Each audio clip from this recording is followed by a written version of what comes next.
You, of course, know that the Detroit area is home to the largest Middle Eastern community outside the Middle East. Even if you have no ties to the Middle East, your experience of Middle East culture and certainly food, by virtue of living in Detroit, comes to you largely via Lebanon. And right now, the nation of Lebanon is in near economic collapse. Is there any kind of turnaround on the horizon? Nasser Beydoun is chairman of the Arab American Civil Rights League, and Osama Sablani is the publisher of the Arab American News. You've both been good friends of this program for a long time. It's great to see both of you, though, in this other Middle Eastern crisis that we're following now. And Osama, I want to start with you because you just got back from Lebanon. The black humor joke is that if you get in line for bread in Beirut, by the time you get there, if they've still got bread, your money that you had in your hand at the time that you got in line is no longer enough to afford what you got because inflation is running so badly out of control. How bad is it? It's pretty bad. Thank you, Devin. I just came in from Lebanon and I witnessed people waiting in line for hours and hours. Actually, they go and sleep in their cars, and they miles and miles of cars that are waiting for at the gas stations or at the bakery. I have seen this in my eyes. I just came back last night, and yes, it is true that the currency exchange rate to the dollar, it fluctuates. Within hours, within a few minutes, it fluctuates back and forth. So it is pretty bad situation, but I think that the situation is going to get better soon because it cannot get any worse than this. Let's see if Nasser agrees with you, Osama. Nasser, you have been very, very critical of what I know you believe are all self-inflicted wounds in Lebanon. Oh, they're definitely. Well, it's not self-inflicted. For the last 30 years, we've had the warlords. We have a very corrupt political class who's in bed with the monopolies that control Lebanon. And for 30 years, they've basically raped and pillaged the country. They've gotten to a point now where they've bankrupted the system. They haven't been able to provide water, electricity. They've destroyed the environment. They've killed the banking sector. They've killed the tourism sector, the agricultural sector. So all these things came to a culmination this year or last year, and it just exploded. And, people have lost their life savings. As Osama said, the currency has gone from 1,500 lira to $1 to over 20,000 lira to $1 within a year. Yeah. Wow. There's shortages of gas. Shortages of flour, of basic necessities. And then they had the port explosion that happened August 4th last year, where ammonium nitrate almost wiped out all of Beirut. And then last week, they had another explosion where people were trying to get fuel that killed 24 people. So the country's a mess. And unlike Osama, I'm not optimistic as long as this corrupt political class continues to run the country. Osama, you want to take a shot at that? Is there any chance? Yes, I totally agree with Nasser. I believe that the corruption is the problem in Lebanon, and the accountability doesn't even exist. I think the problem is not with individuals. I think the problem is more than an individual and political parties and leadership.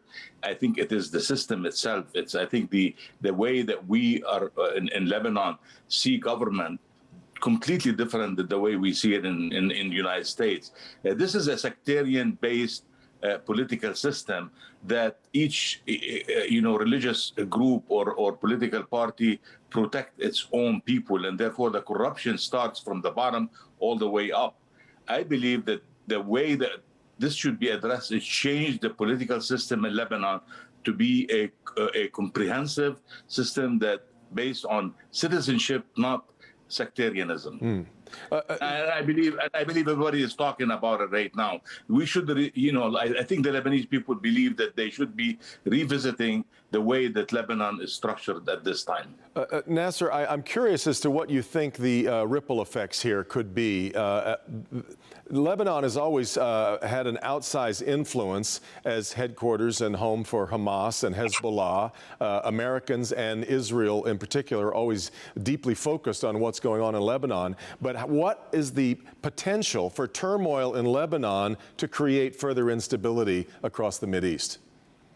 Well, you stated earlier that the Middle East doesn't need any more instability. I mean, we see what's happening in Afghanistan today. We see what's happening in Syria, in Yemen, in Iraq.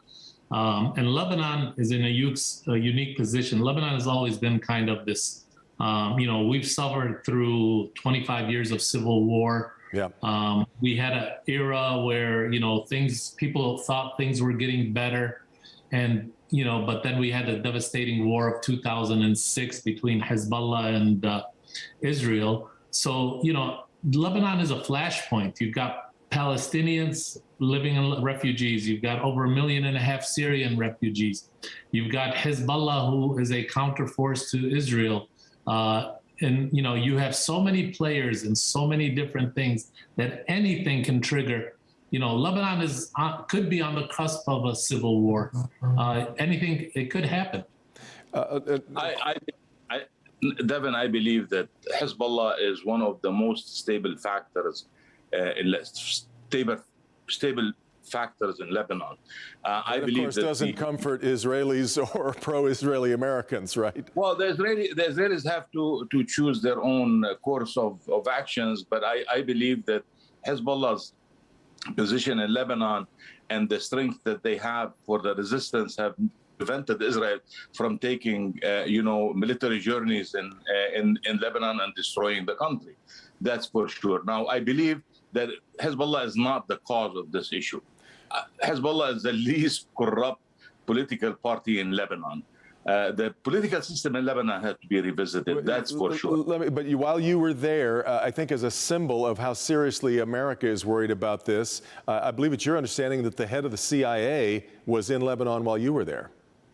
Correct. William Burns was there, and he met with the army chief, with the intelligence chief, and also with the national security chief. And they were very happy with the American position. I do not believe that the United States is pushing for a total collapse. Certainly, the United States is going after Hezbollah and its weapons, and that's an Israeli, political goal that they need to remove the weapons of Hezbollah from their hands in order for them to continue their, total control of the situation in the Middle East. But I believe the United States is getting ready right now to take some actions. I'm surprised that what's happening in Afghanistan is not going to have any ripple effect in Lebanon and other areas, Syria, and also in Iraq. I believe that the United States should pull out. They do not know how to build nations. We do not know how to build nations. We know how to destroy nations very well, but we are very, not suited to build nations. The track record so far in the Middle East doesn't have a lot to hang its hat on, that's for sure. Lastly, Nasser, I've got just a few seconds left here, but now Israel and the U.S. are very concerned that a shipment of fuel is coming into Lebanon from Iraq. And Iran. I'm sorry, Iran. Yeah, not Iraq. Iran. I suppose if you've got a shortage of fuel, you take fuel wherever you can get it, but that's also going to cause some consternation, isn't it? It is. It'll cause a lot of issues, but if the U.S. is really worried about it, then they should send fuel to the Lebanese. I mean, and that's what they're doing right now. You've got to help the Lebanese people. I mean, if you, like you said, Devin, if you don't have electricity, if you don't have water, and if you don't have fuel to cook, what are you going to do? You're going to try and get it from anywhere. If Hezbollah can deliver, that just boosts their position in the country. If they, if somebody else can deliver, then, if America wants to help Lebanon, they need to basically make sure that they help the Lebanese people and not the political class. Nasser Beydoun, Osama Sablani, it is always good to rely on the expertise that you both have. Thanks so much for the time, and hope we'll see you in person again real soon. Thanks, Devin. Thank you. Bye. Back with more on Flashpoint right after this.